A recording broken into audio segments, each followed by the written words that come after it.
Good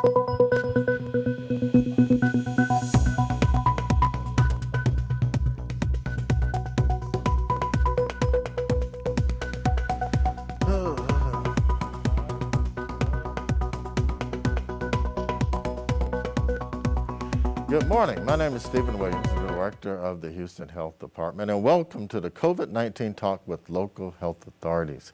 This is sponsored by the Rotary Club of Houston. I have with me Dr. David Persse, the Health Authority for the City of Houston, and Dr. Umair Shah, the Health Authority for Harris County. Let's jump right into it. Lots been going on. The numbers are going up. People are demanding tests. And I have a stack of questions that people want y'all to answer.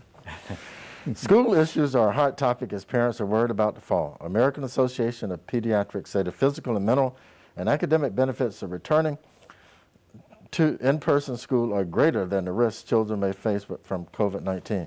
That did not address teacher health. Your thoughts? There are other concerns related to that, especially... Well, I think the way the question is posed in the statement from the, I guess it was the American Academy of Pediatrics, is that who it came from? It's right. The benefits of the kid probably do outweigh the risk because kids are facing such little risk. It's not no risk. The multi-organ inflammatory syndrome is nothing to joke about. It's very serious, but it's rare. The concern is that the kids would then bring it home and spread it to somebody, to an adult. So it's a complex problem. And I will tell you, I don't feel like I've got a good answer at this point yet, but the collateral damage is not insignificant. And I would just add to that is that it's not just about the kids, it's about the whole ecosystem, not just at the house, but also in the school. So teachers, administrators, and some of them are older, they may have chronic health conditions, and so that also has to be taken into consideration. We're starting off with children's issues. The second one, if a school has self-contained classrooms, meaning students stay in one room except for restroom visits, and one child tests positive, are there ramifications for the entire school, or do you need to ask all students in that room to quarantine for 14 days? Very good question, because it actually applies to other settings too. Yeah, I mean, I think the key message, and David, your thoughts as well on this one, is that, the key message is that with kids, it's really hard to know who's really been in interaction with others. And so, does it apply to the whole school role? And the answer is it depends. But the likelihood is that you can't just ever self-contain individuals, especially children. Now, it depends on what age group, right, it is. But it's really hard to say that they've not had any interaction. And then, of course, then the person said, this individual, then the child might be going to the bathroom. So then now you're already introducing a potential for interaction with others at the school. Yeah, I think that trying to be a little pragmatic about it is if you've got just a self-contained classroom, and let's say it's 25 kids or something, and they're grade school age kids, and that's how it's done, and one of them turns positive, certainly those kids need to quarantine. There's always the one-offs and the what-ifs. The bathroom, the cafeteria, what about walking to school? But I don't think it's justified to quarantine the entire school for one kid in one classroom that's pretty much contained. Those other classmates, yeah, but at this point, I wouldn't recommend quarantining the entire school. Yeah. Okay, let's stick with pediatrics. Oh my. How do pediatric patients present signs and symptoms? Well, so we know that COVID-19 in general can have a variety of symptoms, and we know that we start off with cough and fever and shortness of breath, and then you obviously have GI symptoms in between. All these other symptoms were added with fever, with chills and muscle aches, and et cetera, et cetera. Loss of taste, loss of smell. I just want to make sure that it was added in. With kids, actually, it's interesting because you can get any of those symptoms, but at the same time, whenever a child, depending especially on the age of the child, you can actually have listlessness, or a child that's not going to be playing as much, depending on how young the child is. So anytime you have any of these symptoms, it really becomes difficult, especially in a senior, an elderly person, or a child, because they may manifest just a little bit differently, and or the secondary consequences of an infection might also put them down for a different reason. Yeah. No, I completely agree. Right now we're fortunate that it's June, because come September, October, when we talk about the school coming back, there's so many viruses that start circulating amongst the school population. It's going to be really hard to know who's got what. One more school question. Should school nurses wear N95 masks, face shields, gloves, and gowns? Yeah, they're healthcare workers. Yeah, they're healthcare workers. You have to obviously we have to be mindful of what what protections the schools need to be putting in place for all their workers, but school nurses would be the ones that would have the most interaction. So the answer is yes. I would think so, sure. Yeah. Federal money from coronavirus aid relief and economic security acts was to come to assist schools. What is the status and how is that money to be dispersed? I missed that school question. Y'all not really. School finance is not my forte. Yeah, I don't know. I mean, we're hopeful that they. I mean, the only thing I would say that we've been saying about local health departments is that we hope any dollars that come from the federal system through, federal to state, that it gets to the local health department. So I think I would flip that around, is let's just hope that those dollars get to the local school system and don't get clogged up somewhere else in the system. Yeah. And I say that unintelligently. It's not knowing anything else about school financing. Yeah. Let's go on to healthcare. This is something that's really been hitting the news a lot, and people are commenting on it on a daily basis, if not several times a day. We hear ICUs in hospitals are at capacity, but isn't that something that happens quite often? Yeah, so this is a great question. I'll take this one. So hospitals are a business, just like any other. And so they are, most of them, many of them, I should say, are not for profit, but that means they're also not for loss, right? They've got to at least break even. And yes, there are some for-profit hospitals, but if you've got a big hospital, and hospitals are expensive to run, so they try to keep them pretty full in order to maximize the return on investment and keep them solvent. So that's not a big surprise that they're full. The change is that they're so increasingly full of a particular disease process, and from an economic standpoint, right now the reimbursement for taking care of that disease process is not a money maker. So in the past, when you had less of that, you had more patients, you're able to turn a profit such that you covered the losses. Well, now that's getting out of balance. So while hospitals are full, and that's not a surprise, the problem is the balance of the profitable diseases versus the not profitable diseases is getting out of whack. That's related to the next questions. Are there any local hospitals in jeopardy of closing due to financial issues? I don't know how many that are. I've heard CEOs say that they took a huge economic loss during the first shutdown. So at this point, I've not heard of anybody who's at risk of closing, but I do know that they fear that if they get in that situation again, that they might become. And there were a couple of small facilities, I want to say in the Heights, that closed, not completely related to COVID-19. Right. We've also been very concerned about what's happening in the smaller jurisdictions, like the rural jurisdictions. Stephen, as you know, that it's not just about the urban counties, but really across Texas.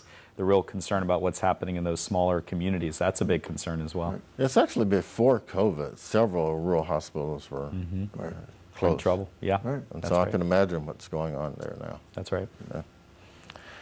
Dr. Mark Boone at Methodist Hospital said there are more patients being admitted to hospitals but less in ICUs.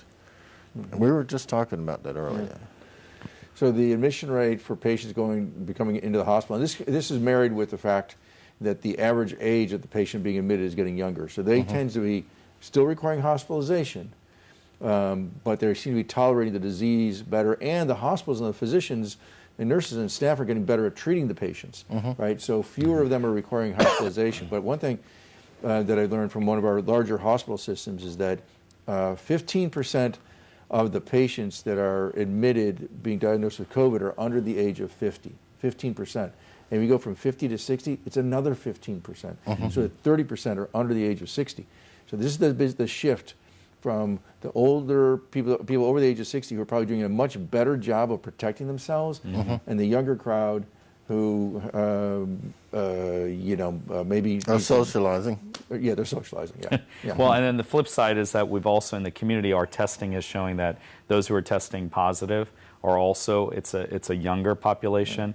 As David's saying that in the hospitals you're seeing a younger population, and then we're also seeing, because it's younger population, less complication risk, if you will, or less complications. They're actually going into general beds, not necessarily the ICU beds, which is... Now, so one thing is that while the rate of increase of patients that are coming into the hospital, a larger percentage are becoming non-ICU beds, the absolute number of patients that are going to the ICU, that does continue to increase. So yesterday, we had just short of 550 ICU, COVID ICU patients in Harris County. And that is continuing to creep up. So the percentages are changing, but it's a proportion. Yeah. Thank you for joining our COVID-19 talk with local health authorities. This is sponsored by the Rotary Club of Houston, and I thank you to past President Kathy Finninger, who is gracious enough to actually collect questions for us. We'll be right back in a few minutes. Great. That's what we talk amongst ourselves.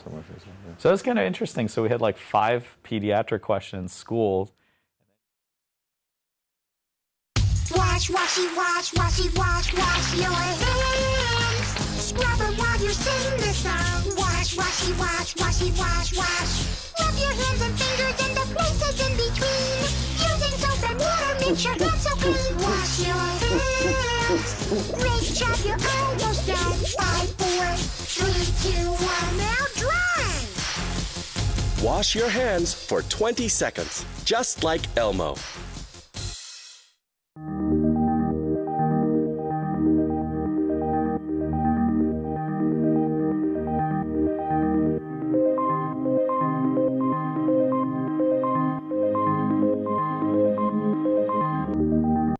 There are everyday actions to help prevent the spread of respiratory diseases. Wash your hands. Avoid close contact with people who are sick. Avoid touching your eyes, nose, and mouth. Stay home when you are sick. Cover your cough or sneeze. Clean and disinfect frequently touched objects with household cleaning spray. For more information, visit cdc.gov/COVID-19. This message brought to you by the National Association of Broadcasters and this station. Respond to the upcoming 2020 Census survey online, by phone, or by mail. A complete count of all Houstonians helps our city secure federal dollars for roads, schools, healthcare, housing, and disaster recovery. By answering just 9 questions, your voice will help shape how Houston is represented by state and federal officials over the next 10 years. The census is easy and everyone counts. Your responses are safe and confidential. For more information, please visit 2020census.gov.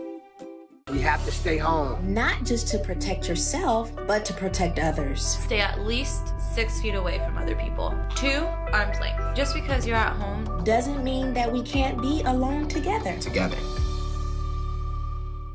Have questions about the coronavirus? I'm here to share some simple steps you can take to help protect yourself and others. Avoid touching your eyes, nose, and mouth. Wash your hands often with soap and water for 20+ seconds. Cover your cough or sneeze with a tissue. Clean and disinfect surfaces and objects. Wash hands after touching commonly used items. Together, we can help slow the spread.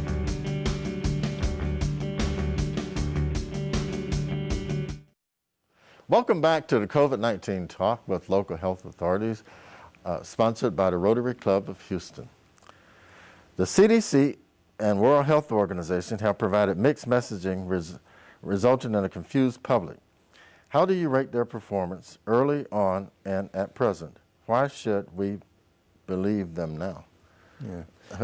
I'm personally not too harsh on them. I mean, there has been some mixed messaging, but there's no malice of intent, right? And I don't really think there's any incompetence, because when something like this occurs, let's face it, the world hasn't faced a pandemic like this in a century, right?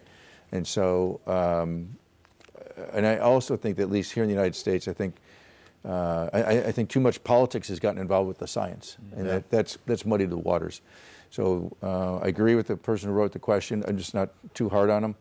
I'm hoping that as we move forward, the politicians understand they need to stay out of the science and to let the CDC and the World Health Organization do their job the way that they know how to do it. Yeah, and the thing I would add is that, you know, we all know people at varying levels of government throughout the system, whether it's global or national, federal, if you will, and they're good people. They're trying to do the right thing, and they don't always have the ability to do the right thing, though, because of the politics. And this is where I think the real concern that we should all have is that this is a primary health and medical situation. This is actually it's a primary public health crisis that has secondary impact in the healthcare system and throughout society. But it's a public health crisis.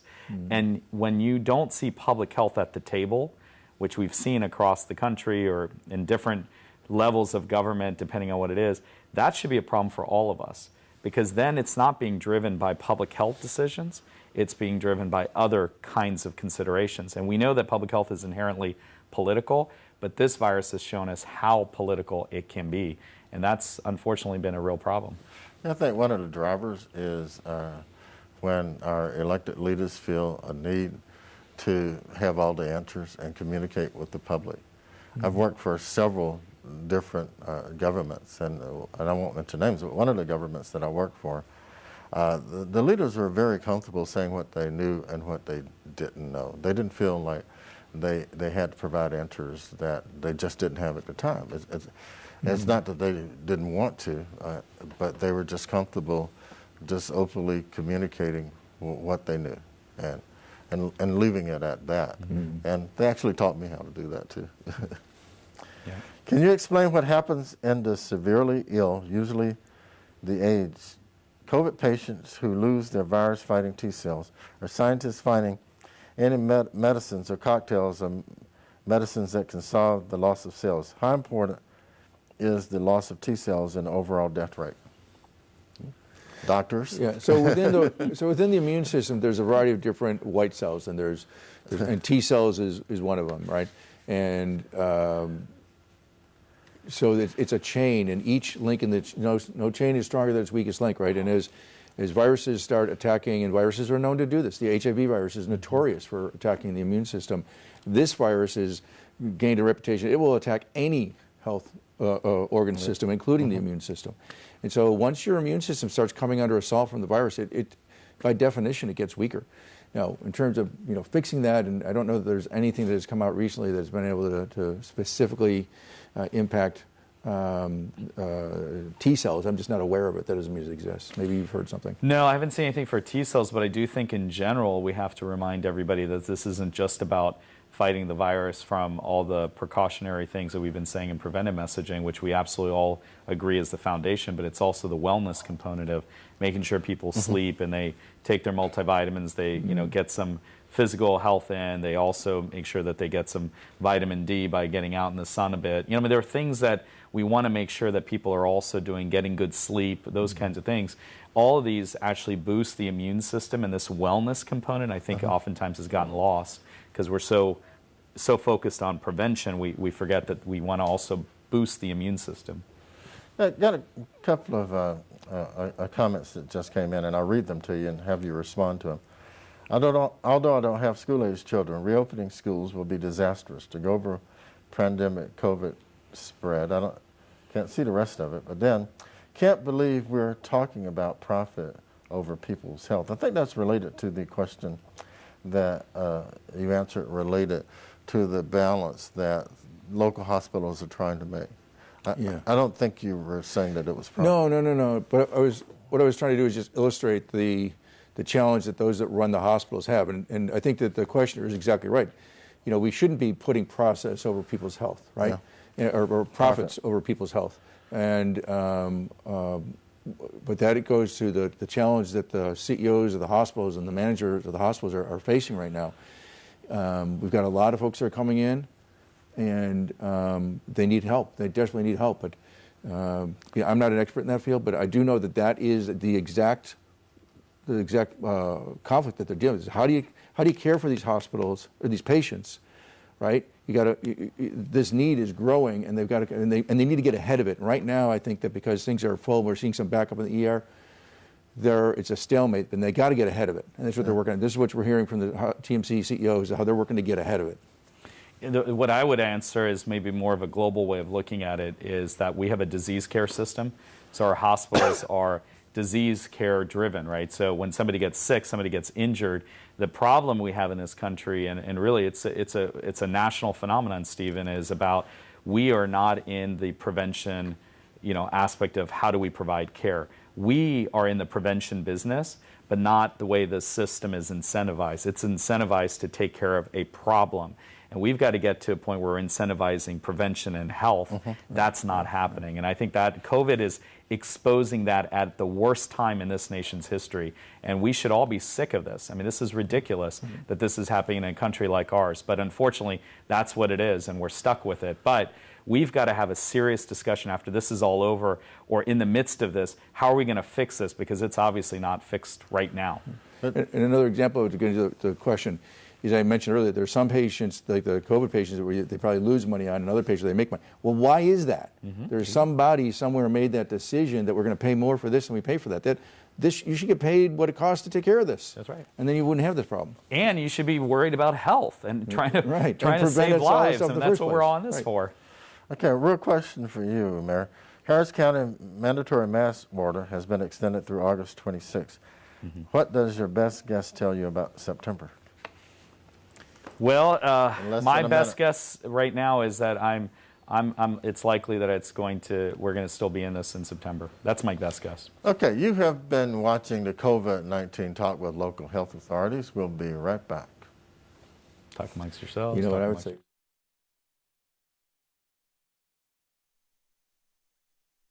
With coronavirus spreading, people at higher risk must take extra precautions. You are at higher risk if you're over 65, or if you have an underlying medical condition like heart disease, chronic lung disease, diabetes, or if your immune system is compromised for any reason. If you're at higher risk, stay 6 feet or 2 arm lengths away from others. Better yet, stay home if you can. The choices you make are critical. Please visit coronavirus.gov for more information. Learn to cough and sneeze with your pal Grover. Step 1. Realize you're about to sneeze. Step 2. Move your elbow toward your nose and mouth. Step 3. Gesundheit. 1, 2, 3. Remember to cough and sneeze into your arm or elbow and not your hands. Welcome back to the COVID-19 talks with local health authorities. Okay, I got a stack of questions, so be brief with your answers. The New York Times reports that there have been at least 6,400 nursing home discharges. They also mentioned that watchdog groups believe evictions are to make space for more profitable patients recovering from COVID. Any truth to this for our area? Yeah, I don't know the answer. I don't know the answer to that. Pigs in China are becoming infected through influenza that has potential to jump to humans. Edward Holmes at the University of Sydney says that G4 variant strain of H1N1 that may emerge in humans. Can you explain the transmission between birds, pigs, and et cetera? Go ahead. Yeah, well, I mean, so the influenza virus, it circumnavigates the globe every year, really, through birds. That's why we watch to see what the flu is in the southern hemisphere to start preparing the vaccine, because, the birds are going to bring it to the northern hemisphere. And I have no idea about this new one, but I would expect that it would be the same. And I think the big concern is you got COVID. On top of that, if you have a pandemic flu, and then you have a hurricane, and then you add in flu, and then you just stack. We're going to be in a lot of challenge here. But let's hope it doesn't happen. I'm moving to Phoenix, back to Phoenix, I should say. Okay, what's causing the surge? Memorial Day, 3 weeks since protests were held in Houston. I would say check, all of the above. The key is we don't know exactly what's causing all of it, but all those milestone events, all those activities, what I call is a layering effect, it layers upon each other, and it's generally a few weeks later when you start to see increases based on whatever that event is. The next question is related to Dr. Fauci's prediction that we might see 100,000 new cases a day. What are your thoughts? Well, I don't know what is it currently in terms of the daily? At the national level, I don't know. But I don't know what the actual, we'll have to. The slope is going. Yeah, but hey, look, Dr. Fauci has unfortunately predicted a lot of the things that have been happening, and so if he says that, we have to take it seriously. I think the key message is it's up to all of us what we do to prevent this from getting out of hand. Further out of hand.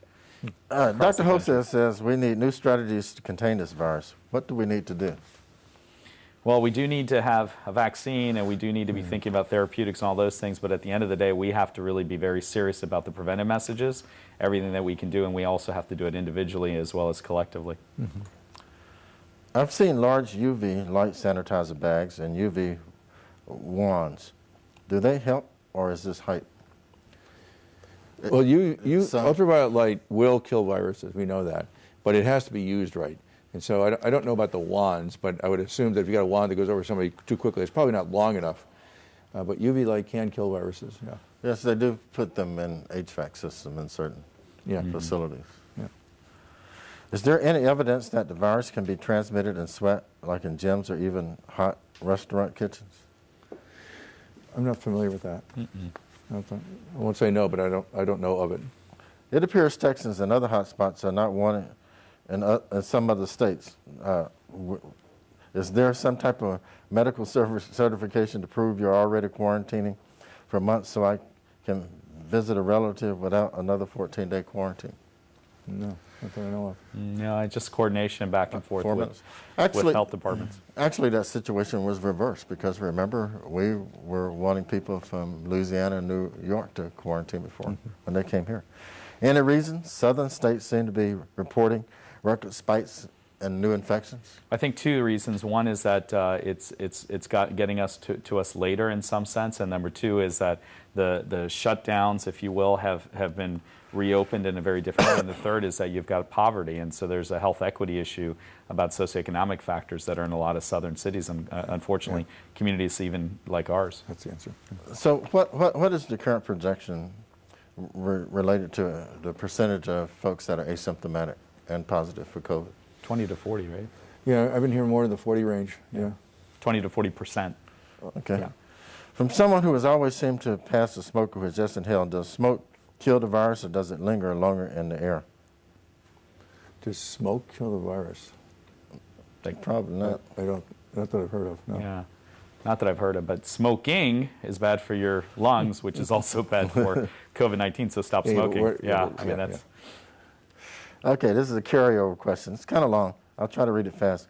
I've been reading that Italian scientists are seeing a moderation in the severity of COVID illnesses in current infected patients and see a light at the end of the tunnel. Have you noticed any U.S. statistics that show similar moderating symptoms and fewer deaths? Well, the only thing that we've seen in terms of the genetic shift, or drift rather, was that it became actually easier to transmit. In terms of being less viral, that's more a function of younger people being the ones who are becoming infected now as opposed to the older folks. So I don't think it's a change in the virus, it's just a shift within the population. Okay, this happened in Arizona. I wonder what the Texas protocol is. A friend's doctor virtually declared she had COVID without a test. She was told if she tested positive that she would count as another positive case, which would be like counting her twice. Yeah, that's puzzling. So I guess if you cleared up and you were infected, a couple weeks, months later, you get reinfected, that would count as a second infection. Case. Yeah. Right. Do you recommend any point-of-care virus tests? And if so, how accurate are they, and where can they get them? I know your answer. Yeah. No. No. In unison. Chief Pena spoke about the increase in firefighters in quarantine. Do we have enough to cover shift? Yes, but it's pressing, right? Yeah. He's struggling, but right now he does. If no one in our immediate family has any symptoms, do you recommend that they be tested, or would they just add to the overburdened healthcare system? Well, people who are asymptomatic can get tested, but I still stress that people who are symptomatic those are the ones who need to get tested. But that's right. Okay, given that there is not now a lot more data, do we have any revised overall stats related to hospitalization rates or whatever? We have those actually posted, right? Yeah, on the webpage. Yeah. SETRAC, we've got information on our websites. Right. Another deal related to costs. Discuss wildly different coronavirus test costs, $199 to $400. We haven't really seen that. No. Okay. But and just a reminder, our county and city testing is free, just so everybody knows. Yes. And, well, I have one last question, but it's time to close. And I think the answer to that is yes. If this epidemic lasts for a year or so, recurring several times, further damaging the economy, do you expect that? Not really. I think it's totally within our control. If we start behaving properly and things come down and then we slip and we can have the seesaw. It starts with 4th of July weekend. So please, this weekend, please don't mix with other people unless they're inside your household. Please don't go out. Please do everything you can to protect yourself and prevent this transmission. I want to thank our local health authorities, Dr. David Persse and Dr. Umair Shah. This is your COVID Talk with Local Health Authorities, sponsored by the Rotary Club of Houston. Thank you to past President Kathy Finninger, Rotary Club of Houston. I'm Stephen Williams, the Health Director for the City of Houston. Stay tuned next week for our COVID Talk with Local Health Authorities. I got through all of them.